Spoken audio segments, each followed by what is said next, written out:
Hello guys, welcome back to another video. My name is Maku. Kobayashi. Another episode for Blue Lock. You know, it's just what we always post nowadays. We are going to post a lot more in the future for just for future references. We actually heard one of your guys' comments. Thank you for dropping that. And yeah, so episode 21 of Blue Lock. Go on and pop it out first, Kobayashi. Yeah, so in the beginning, it's just basically Henri and Ego. They're just reacting to Nagi's amazing goal. And Henri is basically saying, how is that humanly possible?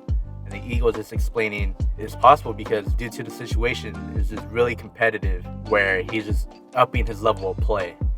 And yeah, I mean, it's something that a lot of footballers do. They create ingenuity so that way they can be successful against other people. As you can see with Messi, everyone can dribble, but the way Messi dribbles is insanely effective. Mm-hmm. So at this point, it is 2-2, and Reen's just basically taking over the place. So he's actually linking up with his teammates. So first he passes it to Tokiyasu, I believe that's his name, the muscle head. Yeah, my guy. Passes it to him, plays quick 1-2. Then he passes it to Aryu, the stallion. I would like to compare him to a stallion. You know, very. He has just very long limbs, which is allows him to get crazy balls. Mm-hmm. So then Aryu plays it back to Reen. He's just playing 1-2s with everybody on the field. And then they finally got two people on Reen. He crosses it to Bachira. And Bachira's wide open.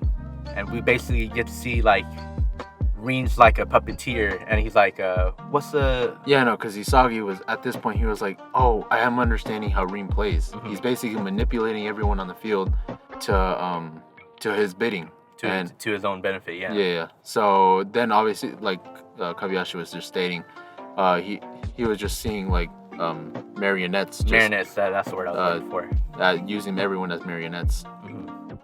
And then Bachira makes it 3-2, and Reen, honestly, Reen, and I'll say Reen and Baru are low-key my favorite characters. I'll also say Isagi. No, Isagi's really... I like Isagi a lot, which is really weird because I don't normally like the main characters of a lot of series. But, yeah, I like Isagi a lot. Yeah, Isagi's obviously up there. But, yeah, moving on to the next goal. Isagi's team kicks it off.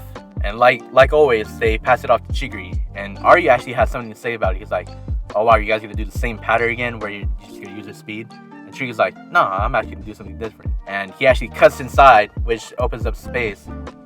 And then he plays a good ball to Nagi. And then Isagi is trying to make this curve run behind. And he actually baits Bachira. But from a far distance, we're not even far distance. This dude, Reen, he just sees everything. So when Isagi's out open in the field, about to shoot, Reen pops out of nowhere.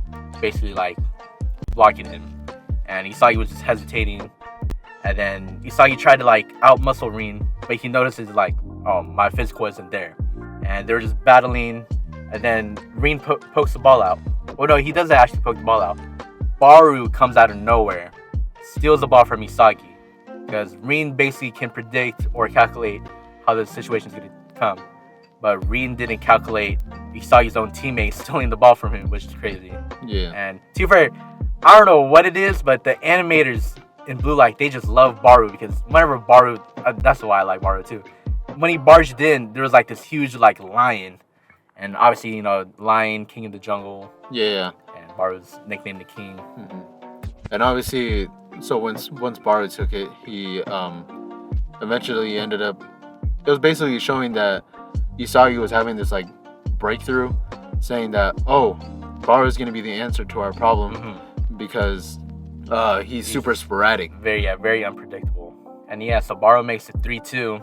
Basically, Baru hits the line saying, I'm gonna devour you next, or something like that, along those lines. So now it's 3-3. So Reen team is kicking off.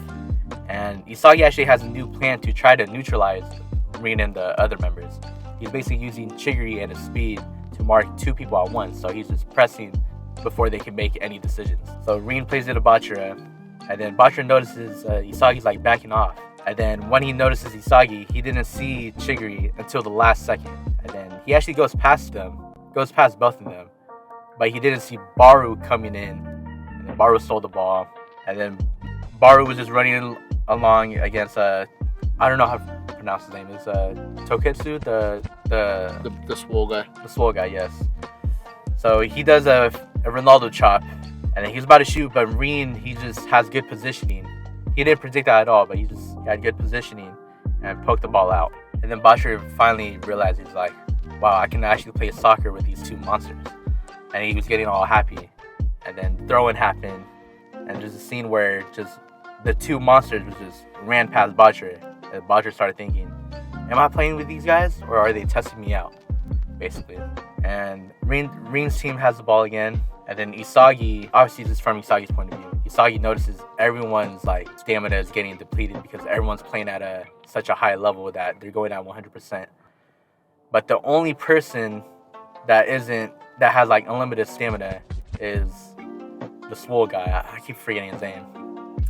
But yeah, so Reen's just playing like one-touch football with the swole guy, and they're just breaking through the defense. And then Baru and Chigri, they both fouled the swole guy, and they both get yellow cards from that. And you want to explain the next goal, Maku? Yeah, so basically at this point it was just it was a set piece, and everyone and their mom knows that Reen's gonna shoot that. So it surprised me that Isagi actually didn't end up going towards like the post, but he didn't. He actually lined up in the wall, and well, I mean, he ended up just curving the ball in, and it went directly over Isagi's head. Yeah, because Isagi didn't jump because he was contemplating. He was just thinking if he was gonna pass it to Butcher or not. And Reen's shot is like really precise and like fast. So that point's 4-3. Yeah, so that just ends off the episode. A lot of action, and I'm almost guaranteeing you that the next one's gonna be also action packed. So, I mean, there's not much more to say. If you guys got anything to tell us about this episode, just let us know in the comments down below. Do you have any prediction who scores next? Because we got it wrong the last time, but we might as well say something. So our prediction was wrong.